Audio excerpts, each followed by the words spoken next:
Hi, everybody. Welcome to the fourth and final part of the summer wellness series with Your Wise Self with Sarah. I'm Sara Behn, and I am pleased to share with you today Supplements 101.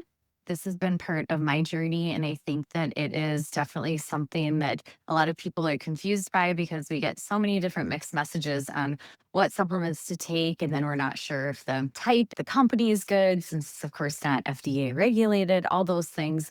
So, this is just really an approach to give you the basic information.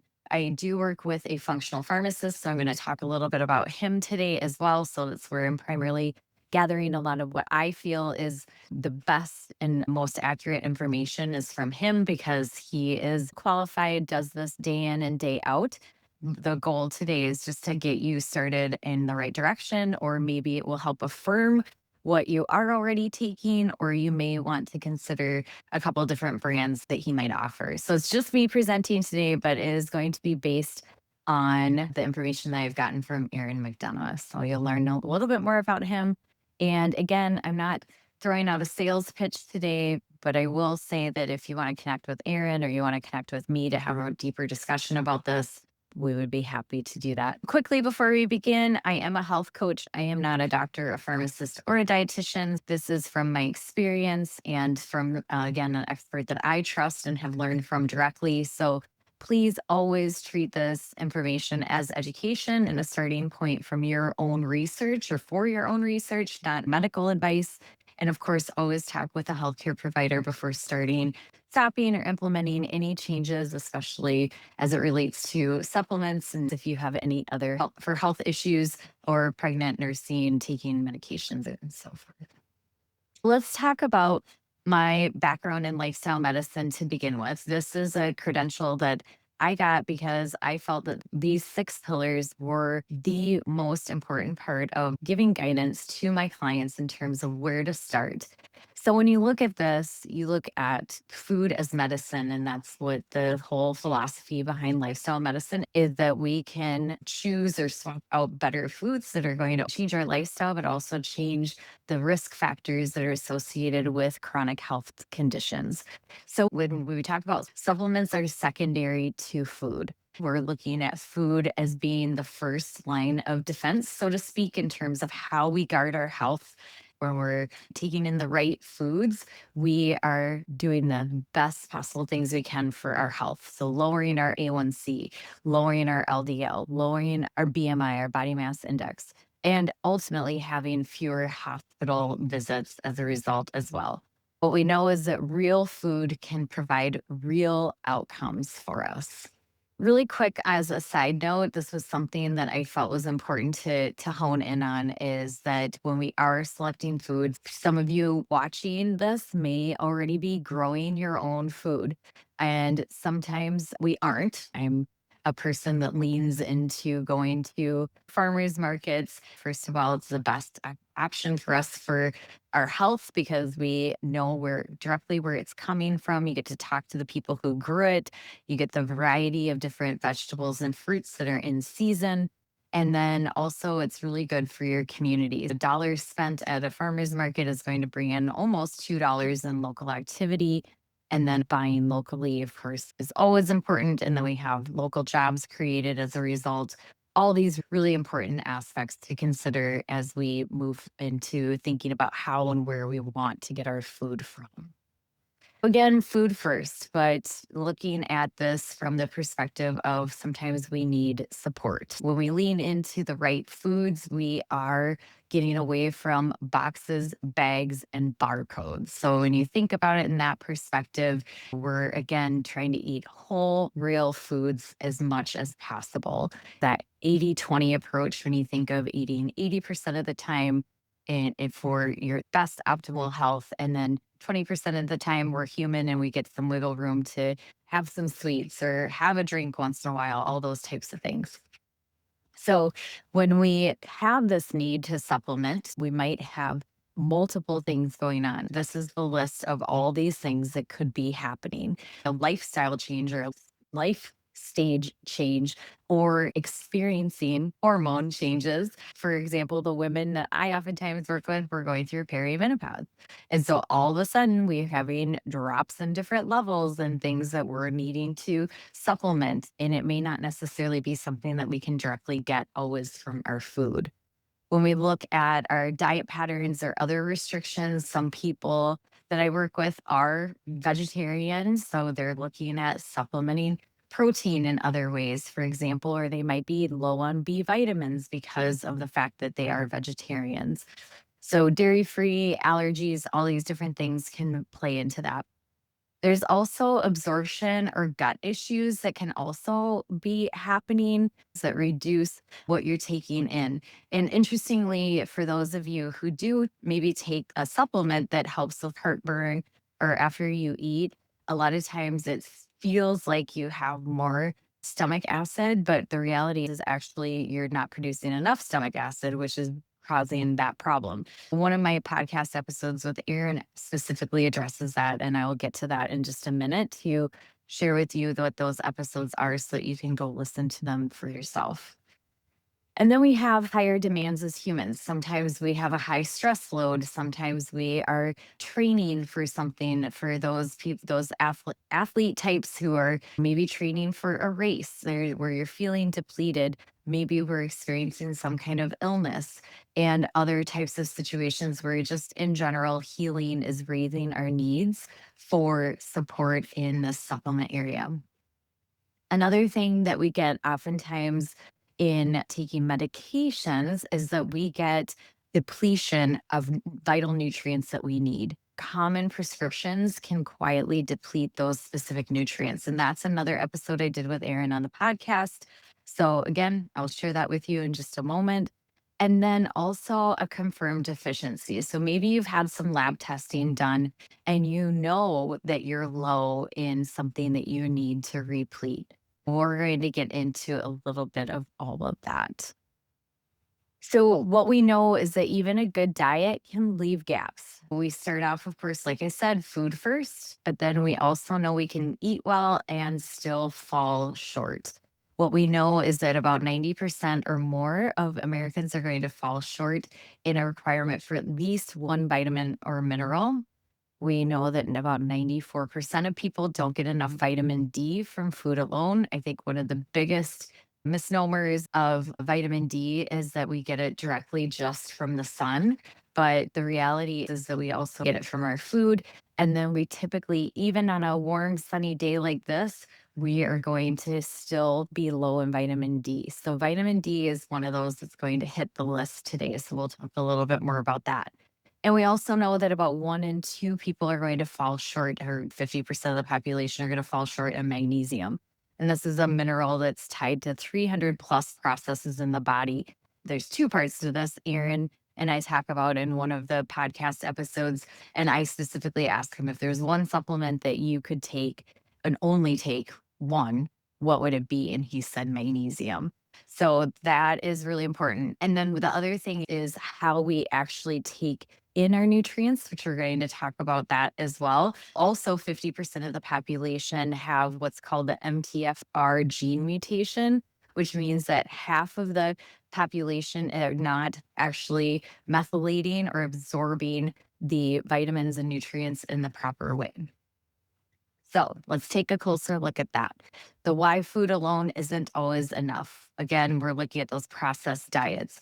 The way that I like to describe it is imagine if you were to eat really good food and it were to create this healthy barrier in your gut. The microbiome is going to be healthy. All the different aspects of your gut health is going to be healthy because you're taking in all the right nutrients. Now, replace that with a highly processed diet and think about that healthy barrier depleting and going down to nothing. So now you think about there's nothing, there's no barrier, no lining that's creating a space for you to keep those vital nutrients, keep that microbiome healthy. So what happens is it starts to leak out literally out of the gut. And so that is called leaky gut. And so when we are not eating properly, we can shift into this very inflamed feeling of like we could be gaining weight, we could be tired, we could be brain foggy, we could be like not feeling our best. And it cannot be a lot of times related to that. And then what we know too is that food is not what it was. It's not what it used to be like. We have, in fact, I was just listening this morning. I listened to Diary of a CEO quite a bit.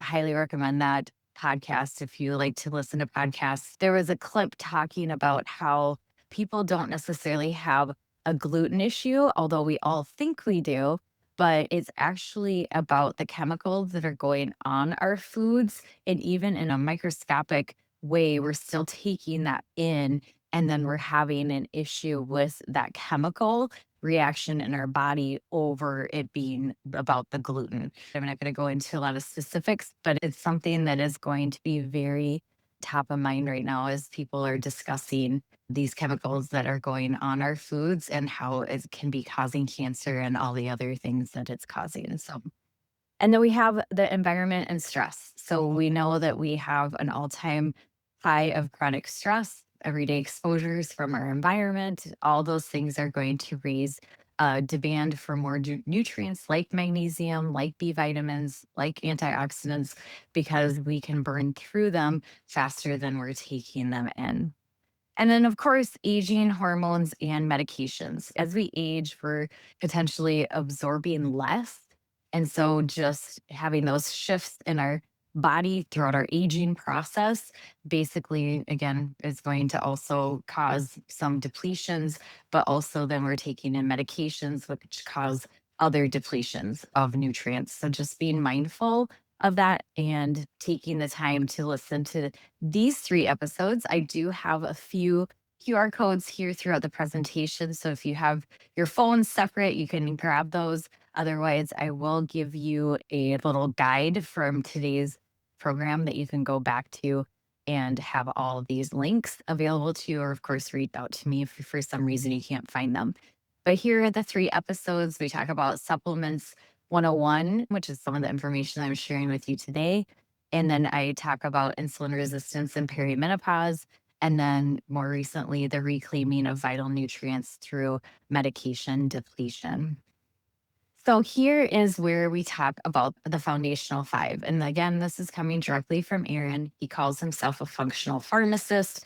So, which means that he ultimately is working with people on both sides, medications and supplements. So, if people want to go off of their medications, he can work with them on that. If they are having nutrient depletion because of certain medications, he can help them with what they need to supplement in place of that.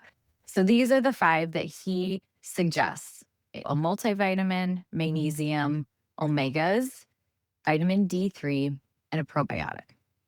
Let's walk through each one of those individually. A multivitamin is looking at obviously multiple ways that we might not be hitting the mark with our food. This multivitamin is going to help have minerals that are chelated. I have the definition right here for chelated. It comes from the Greek word for claw, which it means that it's representing how that mineral is grabbed or bonded to a carrier molecule. That means it's going to be more bioavailable to your body because your body is going to be able to absorb it more effectively and also utilize the pathway across the intestinal walls. It's going to be gentler on our gut because it's going to be absorbed more easily or more readily, all those things. So that is a word that you want to look for when you're looking at vitamins is chelated or chelation. And then methylated, I already talked about a little bit as well. Methylated also is about absorption. So we know that 50% of people in general are going to have difficulty with methylation due to that MTHFR gene mutation. So another thing you're looking for is methylation, both of those important for absorption.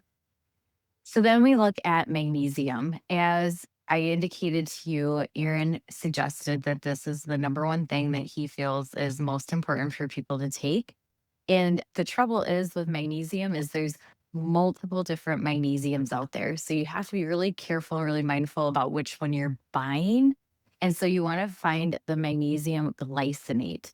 Glycinate is going to be the one that is most important. And we talk about this again in the podcast specifically. So it'll get into greater detail. But what I will say for myself is that I take magnesium glycinate at night. It can have kind of a relaxing effect for you and help you maybe with your sleep a little bit. So that for me is an important time and an important way that I want to take in that magnesium. He will say also in the podcast, if you take it at noon, you're not going to fall asleep in the afternoon, but it just is timing wise beneficial to take it. And then omegas are those essential fatty acid support that we also need. And this is another thing that I think is missing simply from our food if we're not taking in fish on a regular basis, which he talks about. And he's referenced that he's like, I will physically eat a can of tuna or a little bag of tuna each day to work on getting my omegas. We probably are not doing that as a general population. So that's another important one. And then I referenced the vitamin D3, which we are going to get that through sunshine and through our foods. But oftentimes we are low in it. And part of it is because, again, the environmental factors are depleting it faster than what we are taking in. And this is a supplement for our mental health as well. So if you have heard of SAD or seasonal affective disorder, a lot of times our vitamin D is really low during those times and we can feel off. So you can supplement vitamin D all year long, but maybe bump it up a little bit more during the winter. And you are welcome to meet with me or meet with Aaron, and we can talk a little bit more in depth about what it is that you need and how much you need. And then probiotics, going back to that gut health and microbiome and all of that is about having a healthy environment where our stomach is responding to the foods that come in and that we can hang on to the things, the nutrients that we need to hang on to and letting go of the ones that we don't. This is a big one that I talk with my clients about too, because oftentimes people come to me and they're having bowel issues. And so I really highly suggest that they do a little bit of homework and look into getting a probiotic and taking it at night. And again, this is something that happens that works through the night and is going to hopefully help you wake up in the morning and have a bowel movement. And then the rest of your day is just great after that. And so 20 billion CFUs, I think, is a minimum. I sometimes will go as high as 60 billion CFUs. And I also have found, at least for me, again, this is my opinion, is that I like to switch up my probiotics because then I feel like I'm getting a little bit of different strains or different levels and helping keep that gut guessing, if you will, so that it just helps it maybe not get stagnant with the same amount that I'm using all the time. So that is the foundational five. And again, if you want to go into more detail, I'm happy to meet with you about that.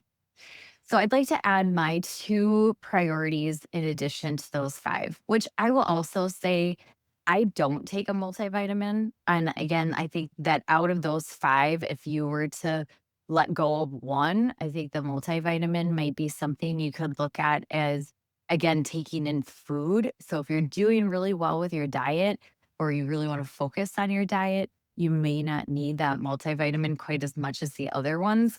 So again, something to look at or talk in more greater depth about too for what's best for you. But for me, I have done a lot of research on creatine. And then, of course, over the years, I have taken dozens of different protein supplements. So let's talk a little bit about those. So the first one is creatine. This is more than a gym supplement. So a lot of times I think we have this impression that creatine is taken by these big muscle bound gym going guys. And what the reality is that this is a really helpful supplement, especially in perimenopause. If people are using GLP-1s, because what we know GLP-1s deplete muscle because we're losing lean muscle mass as they get older and we're especially going to lose it if we're taking a GLP-1. So a lot of times this can help with strength and with recovering some of that muscle structure as well. And then bone and recovery. So when you think about the creatine can support bone strength. It will also aid in workouts, improve your recovery, help you bounce back faster. So I literally put my scoop in my water, my very first water of the day as I'm going to the gym. And then lastly, brain and energy. And this is going to fuel ATP energy production. ATP is linked to sharper memory, less mental fatigue, and a better mood. ATP is adenosine triphosphate. And that is a primary molecule that is used by all living cells to store and transfer energy. So, this is the energy currency of the cell. It powers essential processes such as muscle contractions, nerve impulses, and building new molecules. So, it is like a rechargeable battery, and it is going to be great to continue to recharge that battery every day by helping through certain ways like taking creatine. So making sure that you use the creatine monohydrate. I don't know that I really have seen too many out there that are not monohydrate, but just double checking that's what you're taking, 3 to 5 grams a day. But also, there's a lot of studies out there, and we're going to talk or show you a quick video of Mary Claire Haver. But again, go back to that Diary of a CEO podcast and listen to the experts talk about how much creatine to use. Just search on creatine Diary of a CEO and it will pop up. But there's some people that if you have a day where you really mentally need to be on, they would recommend 10, 15, 20, sometimes even 25 grams of creatine. Just that one day. They're not saying you have to do that every day. And I'm not certainly recommending that, but I just encourage you to listen to and research on your own if that is of interest to you to learn more about it. So let's take a quick look at this video. This is Mary Claire Haver. She is a women's health OBGYN, and she's talking with Katie Curry here in this article or in this video. Okay, everyone's talking about creatine. Yeah. I'm off. Bobby Smith-Ryan is an incredible PhD exercise physiologist who is doing the work on creatine in menopausal women. And it is synergistic with working out. Don't take creatine and think you're going to grow bone. But if you're doing the resistance training, creatine appears to be synergistic with your protein. What is creatine? It's a good question. So creatine is a form of an amino acid, a chain, a specific chain that we store in higher amounts when we're younger. And our stores drop off with aging and then with menopause as well. And so people who are supplementing, it used to be for bodybuilders, or when you look at the menopausal women who were doing the resistance training, eating plenty of protein and taking creatine, their gains were higher in strength and in the volume of their muscle. That is always a positive effect. There's no amount of muscle that is too much. What about collagen? So yeah, on the sand. So you have to ask, why are you taking the collagen? What would the benefits be? So collagen is a form of protein, but it's not complete, meaning it doesn't have all of the amino acids that we need as humans. Okay, so if you eat meat, you'll have all of the amino acids, a complete protein. So collagen is one of the incomplete proteins, but it contains most of them. And there are specific studies. So when I was digging around, like, how can I help my patients prevent osteoporosis? I found studies that were done on the specific Verisol collagen. Verisol is for skin, Sportabone for the bone. And they saw improvements in their osteoporosis, osteopenia, and osteoporosis. And I thought, okay, I'm going to take this. Like, this would work for the ladies who are in the nursing homes who already have the disease. I bet it's not going to hurt me. And it's going to help me prevent, because I'm all about prevention. I am not interested in osteoporotic fracture like my mother and my grandmother had. Right. Or dementia. I'm refusing to accept that as inevitable. My joints are so sore. Sometimes when I sit for a long time, then I wake up, I get up, and I walk around the apartment like this. It's so fun. Hello. What can I do about that? Will collagen help? The knowledge in health. What about glucosamine Okay. Obviously, it's getting into other things beyond creatine, but this would be a great interview to go back to if you're curious to check that out more. And hopefully that helped also with just understanding creatine that much more. And then the research also. So there's a review that I will also send to you or give to you here in the chat. And I think it's in the guide as well. But it just talks about healthy aging. It was literally a research article that just came out in 2026 in the Journal of Dietary Supplements, supporting bone health, enhancing cognition, and helping counter age related decline. So the authors are honest about the long-term questions, of course, always remain. Oftentimes that's very common with research is that more research needs to be done, but that the findings initially are that we are seeing a lot of benefits from it. All right, let's talk a little bit about protein powders. So this is my priority too, as well, is that oftentimes I feel like I don't get quite enough protein. And it's a joke because I think that we all can relate to feeling like it's a part-time job and getting enough protein each day. But really what we're aiming for is about 30 grams per meal. And then just depending on what your needs are, typically more than that on top of those 30 grams per meal.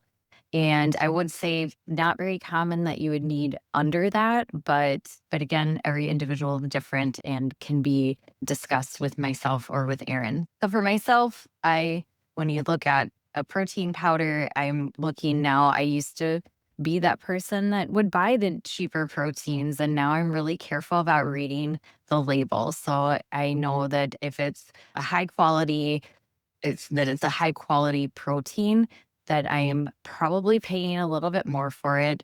It's going to have the NSF, USP, or informed choice seal on it, which means that it's third party tested, it's certified, that there are minimal additives.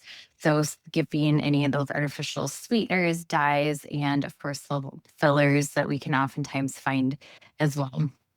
And then, of course, looking at it as 20 grams of protein per serving or more. And this is another thing that I work with my clients on is understanding a good protein source. So when you look at a piece of grilled chicken, and if it's 25 grams of protein in it, and you multiply that by four. So always take the grams of protein, multiply it by four, and so it's 100. So let's say a grilled piece of chicken is 120 calories. We know that it's a really good protein source. It's coming from most of the calories are that protein. So then on the other hand, if you look at peanut butter, oftentimes will have about 8 grams of protein in it. And for 1 tablespoon, about 100 calories. So 8 times 4 is 32, leaving that to be only about a third of those calories is going to be a protein source. So not a great protein source. So which trust me, I love my peanut butter, but ultimately we're looking at real options here. So again, that you can be a thing that you do with your protein supplement. Look at if it's 20 grams and it's 100 calories, 20 times 4 is going to be 80. And so it's going to be a pretty good protein source. There's not a lot of other stuff in there. There's not a lot of carbs or other fillers in there. And then, of course, there's that Consumer Reports investigation that was done in 2025 that highlighted how all the heavy metals and all these different things going on with protein powders. And I think a lot of them were actually found in plant-based and that type of thing. So again, another thing that you can definitely research if you're curious to know more about. So I'll just be really honest that the one that I use is Clean Simple Eats. If you're looking for one to check out and again, do your own research on, but it checks the boxes in terms of what we just covered. And what I like about it is it's the grass fed whey. And so it has at least 20 grams of protein per serving, and it has a digestive enzyme blend mixed in there as well, which is also going to be helpful for that gut health. It has the clean ingredient list, so it's gluten-free, soy-free, no official artificial flavors, sweeteners, or dyes. It's third-party tested, so I know that that's an important part of this, that it's screened for any of those extra fillers and certified in a lab. And then also they have recently simplified their formulation to remove xylitol and xanthan gum, which xanthan gum is in a lot of things. I think that it's like a I don't know if it's like a preservative, but it's found in a lot of different products as well, but they've simplified it as well. I'm not affiliated with them. I make no money off of that. So feel free to check them out. And they're also a small business as well, but you can get them. I think I'm seeing now they're starting to be in Target and places like that as well. So, if you are curious about diving in a little bit more and you want to take a deeper dive on this from a personal standpoint, I now do offer an a la carte option for a body sensitivity hair test. So, I have been offering this for all my clients in my 12-week program, but I recently created this so that it's a separate kind of a la carte option for people to purchase. So, you can do this simple at home hair test. It'll flag food, environmental sensitivities. It actually is over 1,700 different things that it will test. And then you are welcome to meet with me to review your test as well. So the test itself is just $47. Meeting with me is an extra just health coaching fee of $97. But if you want to just talk about, do I really need this? Do I want this? Let's get started by just meeting with me here for a quick one-on-one. That QR code will take you to my calendar to book you right into my calendar. And then any questions, so feel free to pop them in the chat or feel free to unmute and ask a question if you would like, if there is anything that I didn't cover. I'm going to pop over here to my other slides, but feel free to, of course, ask questions. Here's how you can connect with me. Oh, you'll see that I'll put on Instagram, I'll say link in bio. If you were to go to the main page of Instagram, there's a little clickable link on there and it will take you directly to what's called link tree. And in this link tree, these are all the different options that I'm promoting right at this time. So these are the ways that you can connect with me: Instagram, Facebook, LinkedIn, and then my podcast are those little, so you literally can click on those and it'll take you right into each of those. It will have, of course, the summer series, which is concluding today with this program, the body sensitivity test, your wise year, all these different aspects that you can tune into and the various different things I'm doing. So I'm not seeing any questions. So I just want to take a moment to thank you for being here. I have a free guide for you to download from today's program. So it will help you remember what all you wanted to note today. And then I will be sending out the recording. So please feel free to share. It's a YouTube link. So you can absolutely share it with anybody that you feel would benefit from this conversation.